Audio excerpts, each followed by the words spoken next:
If you're deciding between Invisalign and braces, you've probably already asked the question everybody asks. Which one works better?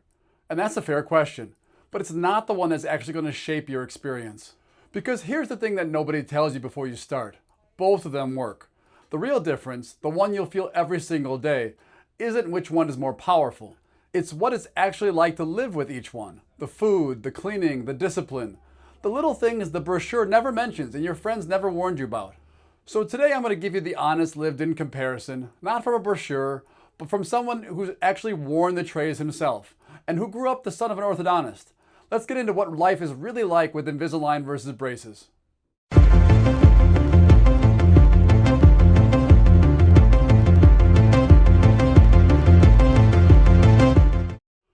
What's up everyone? Dr. Eric Jackson here. Hope you're doing well. I've been an Invisalign provider for more than 20 years now, and I've been on both sides of this, the doctor's chair and the patient's chair. If you didn't catch the first video in this series when we talked about whether Invisalign is even a right fit for you, I'll link it below. Today we're talking about what daily life actually looks like once you start. Before I compare anything, I want to set the stage because I think a lot of these conversations start off on the wrong foot. People treat braces and Invisalign like rival teams that you have to pick a side on. They're not. They're two different tools that do the exact same fundamental job. They move teeth. And underneath, the biology is identical. Whether it's a metal bracket and a wire or a clear plastic tray, the way a tooth actually moves through the bone is the same process either way. We'll get deep into that biology in the next video. It's really one of the most elegant things your body does. But for today, just hold on to this idea. It's all orthodontics. Same destination, different vehicles. So this isn't going to be one of those videos where I bash braces to sell you Invisalign. I've got enormous respect for braces. I grew up around them. This is an honest look at what each one asks of you day to day so you can pick the one that actually fits your life. And speaking of growing up around them, let me tell you a story because it's the perfect way into all this. My father is a retired orthodontist, so when I was a kid, the family business was straightening teeth. And for the longest time, metal brackets were the only option. That shiny mouth of metal was just what braces were. Then one day, ceramic brackets came along. These clear, tooth-colored brackets that were supposed to be the answer for people who wanted braces without a mouthful of metal. Less visible, more discreet. The cosmetic upgrade. So take a guess on who was my dad's very first ceramic bracket patient. That's right, it was me. I was a test case, and I was proud of it. I was really happy to be helping him. And looking back now, all these years later, I'm even more proud for another reason entirely. He really cared about his patients so much that before he'd put something new in their mouths, he tested on his own son. That's the kind of dentist he was. And here's what I learned firsthand in my own mouth. Those early ceramic brackets had one real-world trait that nobody put in the brochure. The clear material could pick up color over time from things like coffee, Pepsi, and certain foods. Now, I personally never had a problem with that, and here's why. My dad told me to adjust what I ate and drink, and to go easy on the staining stuff. And I listened. I did what he said, and my bracket stayed looking great. That lesson stuck with me, and you're going to hear it echo throughout this entire video. When you adjust your habits to the appliance takes care of you. Now, I'm not telling you that story to scare you off of ceramic brackets. They've come a long way since I was a kid, and they're a great option today. I'm telling it to you because it taught me the single most important lesson in this whole comparison. Every appliance asks something of you in daily life, and the people who do best are the ones that adjust to it. The marketing tells you the upside. My job is to tell you what each one actually asks of you, from both of them. So let's start with braces, and let's be fair to them, because they have some genuine advantages that get overlooked when everyone's chasing the clear, invisible option. First, the daily realities that you sign up for. There's a food list, and it's very real. No popcorn. The hulls get jammed under the wires, and they pop the brackets off. No hard caramel or taffy. No biting into a whole apple or corn on the cob the normal way. Sticky and hard foods are the enemies of brackets. And for the length of your treatment, you adjust how you eat. Then there's the cleaning. Brushing and flossing around brackets and wires is genuinely more work. Food gets caught, and you've got to be diligent or you risk white spots and inflammation around the hardware. There's the occasional wire poking on the inside of your cheek, and you reach for the little ball of wax that you're given to cover it up. And every so often a bracket pops off and you've got to call the office for an unscheduled visit to get it reattached. And of course, they're visible. Especially the metal brackets, they're right there in every single photo. Every meeting, every first impression for the entire length of treatment. For some people, that's not a big deal. For others, it's the whole reason they're sitting in my chair asking about Invisalign. But here's the advantage that doesn't get enough credit, and I want to be honest about it. Braces are fixed to your teeth. They never come off, which means that there's no compliance question. You can't forget to wear them. You can't leave them in a napkin in a restaurant. You can't skip a day or have a bad day. They're working 24 hours a day whether you think about them or not. For the right patient, that automatic, hands-off consistency is a genuine, real advantage. And we'll come back to why that matters so much in a little bit. Now let's talk about Invisalign. And I can talk about this one from the inside because I've worn the trays myself. I don't just hand these to patient, I've lived the daily routine.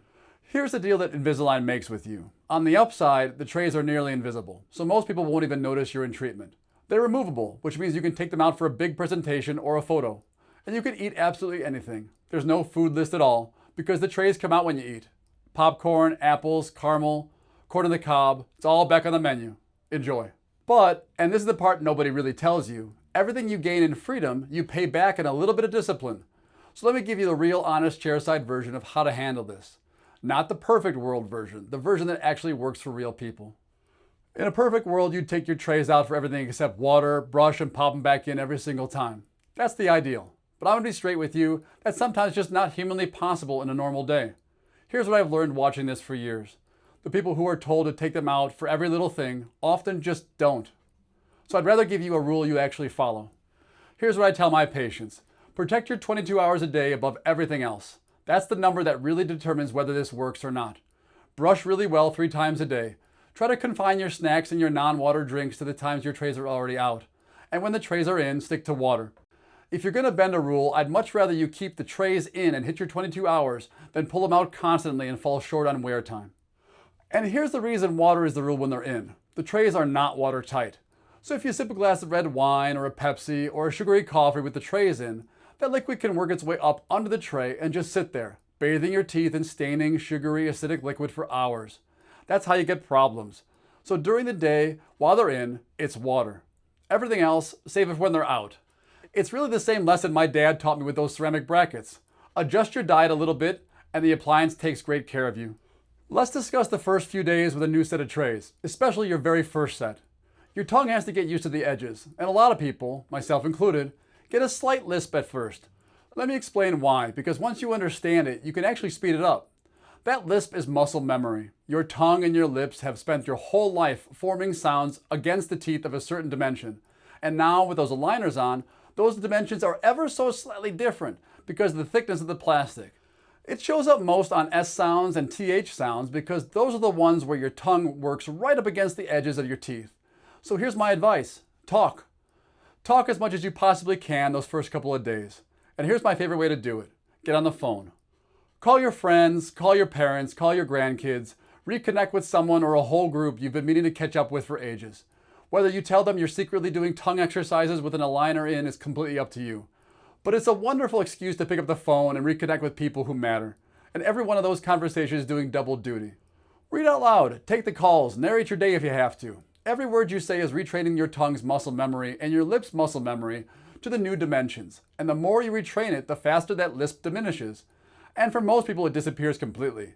The people who go quiet because they're self-conscious are actually the ones who hold on to it the longest. So lean in and talk through it. You've got to keep the trays clean. Rinse them. Brush them gently. Don't let them get cloudy and funky. And the one everyone laughs about until it happens to them, keeping track of them. You take them out at a restaurant, wrap them in a napkin so they're not sitting on the table, and you can see where this is going. The napkin gets cleared with the plates. I've had patients fish replacement trays out of more than one situation, and more than one garbage can. Wrap them in a napkin and they look exactly like trash. Put them in their case, always. That's the rule. And there's one more part of the Invisalign daily reality that almost nobody sees coming, so let me get ahead of it for you. Attachments. Attachments are tiny bumps of dental composite, the same family of material we use for tooth-colored fillings, that we bond directly onto certain teeth. And here's a nice detail about how we do this today. I use a translucent composite that simply lets your natural tooth color show right through it. It used to be that we'd use a tooth-colored material and have to shade match it to your tooth. Nowadays, the translucent material just picks up whatever shade your tooth already is. It's easier and honestly, it's more aesthetic and even more invisible because there's nothing to mismatch. It just disappears into the tooth. Here's why attachments exist. A smooth tray sliding over a smooth tooth can really only push. But a lot of the movements we need to make, rotating a tooth, moving a root, not just tipping a crown, require the tray to grip the tooth. The attachment is that grip. It's a little handle the aligner grabs onto. They're not random. Every one of them is placed exactly where the treatment plan needs leverage. Now here's the daily life part. Once those attachments go on, the trays get a little bit harder to pop off because now they're gripping those bumps. That's the whole point, but it surprises some people. And they can also feel a little bit different to your tongue for the first day or so. None of that's a problem. It's just the honest reality, and I'd rather you hear it from me now than be surprised when you're in the chair. I'm going to go much deeper on how attachments actually move your teeth in the next video, but for today, just know that they're part of the daily experience nobody puts in the marketing campaigns. Which brings us to the single biggest difference in lived experience between these two. And if you watched the first video, you know where I'm going, the 22-hour rule. Invisalign only works when the trays are in your mouth. The target is 22 hours a day.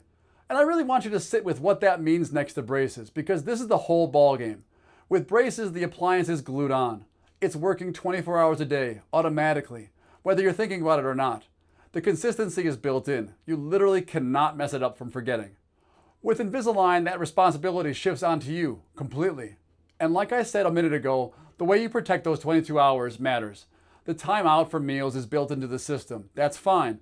But the person who's pulling them out for every little snack, leaving them out for a long lunch, forgetting to put them in after dinner, that person is quietly falling behind, and the results suffer for it. That's exactly why I tell people, if you're going to keep them in and just drink water, that's a win. Protect the wear time first. This is not me nagging. This is the most important practical thing to understand before you choose. Invisalign gives you freedom, the freedom to take them out. And the entire success of your treatment depends on how responsibly you handle that freedom. Braces take the freedom away from you and hand you a guaranteed consistency in exchange. That's the real trade. It's not about which appliance is stronger. It's about which kind of responsibility fits the way you actually live. Let me give you a simple framework here because it's going to come up again and again throughout the rest of this series. And once you see it, all of this gets clearer. Any orthodontic result, braces or Invisalign, comes down to three contributors working together.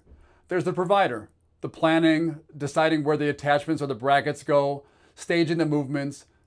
Then there's you, the patient. You handle the wear time, the cleaning, the day-to-day. And finally, there's the biology. Your body does the actual work of moving the teeth through bone. Provider, patient, biology. Three parts of one team. And here's the elegant part. Braces and Invisalign just distribute that workload differently. With braces, more of the load sits on the provider and the hardware. It's fixed in place, doing its job continuously, so the patient's share is smaller. With Invisalign, a bigger share of the load shifts onto you, the patient, because the appliance only works when you wear it. Neither one is better. They simply ask different things of the three contributors. When you understand that, choosing between them stops being about hype and starts being about honesty. Which division of labor fits your life? Now I'm going to tell you the single most important thing that nobody tells you before you start. And it's true for both braces and Invisalign, equally. Are you ready? The day your appliance comes off is not the finish line. It's not the end of the job. Because your teeth, the moment they're no longer being held in place, will want to drift back towards where they started. That's not a flaw in either system. That's just biology. And I'll show you exactly why in the next video. But here's the conclusion you need today. Straightening your teeth and keeping them straight are two completely different jobs. The braces or the aligners do the first job. Something else, a retainer, has to do the second. And I'll give you a quiet, honest predictor that I've watched play out for more than 20 years. Think back to the people you knew who had braces as teenagers. The ones who wore their retainer like they were told. Their teeth mostly held. The ones who lost their retainer or stopped wearing it after a few months because nobody was checking. A lot of those people are the adults sitting in my chair right now, asking about Invisalign to fix the drift that came back. I'm not saying that to make anyone feel bad. I'm saying it because it's the most preventable thing I see. Retention isn't an afterthought. It's for life. Not for a year, for life. We'll devote a whole video to doing it right later in the series. So after all that, which one should you choose? Here's my honest answer, and it's probably not the marketing answer you expected. The best appliance is the one that fits the life you actually live. If you know yourself and you know you're not going to keep up with taking the trays out and putting them back in for 22 hours a day, braces might genuinely be the better choice for you because they remove the responsibility entirely. There's no shame in that. It's self-awareness and it leads to a better result.